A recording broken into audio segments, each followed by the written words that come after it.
Bos días, nós somos Javier e Raúl e é un placer que estés aquí con nós. Eu moi contenta de que esteades. Edita, como era Entroido cando era nena? De que se disfrazaba? De choqueiros, con todo o que había na casa. As mulleres vestíanos de homes e os homes, meus irmáns ca roupa das mulleres. E pasábano moi ben, divinamente, sin gastar chica, e non podíanos pasar millor. Divertíanos a tope. Acórdase como era despois da guerra? Estaba moi limitado, que nos vigilaban e non podían nos disfrazar, hasta nos botaban multas. Daban os guardias que non tiñan medo que nos disfrazásemos de guerrilleros ou de algo e que fixéramos. Estaba multado. Houve anos que non se podían disfrazar. Que opina do Entroido de hoxe en día? A mí gustame moito. Eu sempre fui moi de disfrazarme. Co Felipe, eu disfrazome de chorona. Era que iba a chorar yo, Felipe. E disfrazime de todo, non me quedou por nada de disfrazar. Disfraseime de gitana, de todo canto hai, e me encantou. E me gustan as murjas moito. Eu iba na murja dos jubilados. Encantoume sempre as murjas. Sempre. Sempre me disfrazín. E como home, disfrazábanos os dous, que era unha maravilla. Hasta unha vez foi el disfrazado de muller, ele era moi delgado, tiña así unhas perniñas, e dixolle que pernas tan boas tes. Xa sabes, a chegar á casa, xa mas aseguras. Que se comía no Entroido?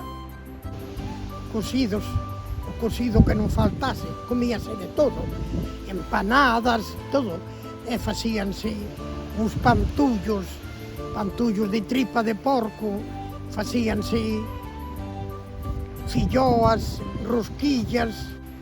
Que é o que máis lle gustaba do Entroido?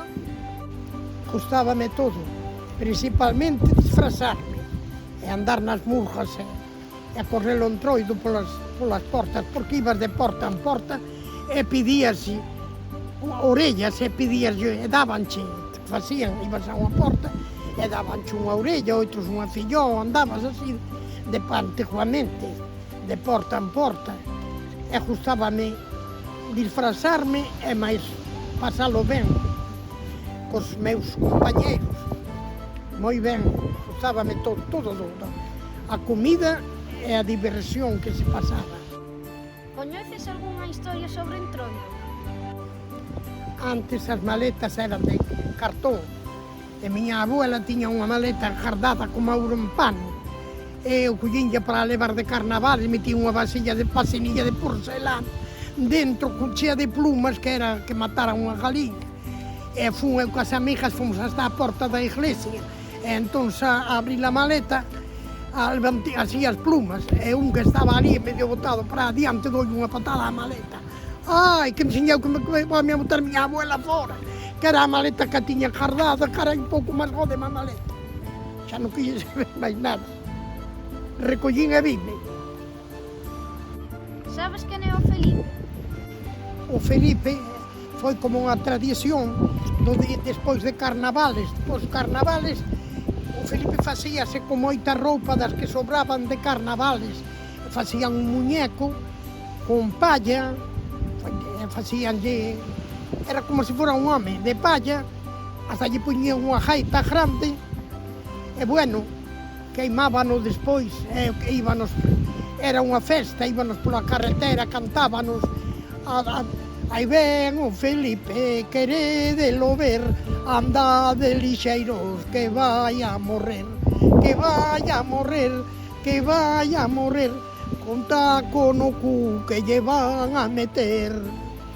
Aí ven o Felipe, queredelo ver, andade lixeiros, que vai a morrer.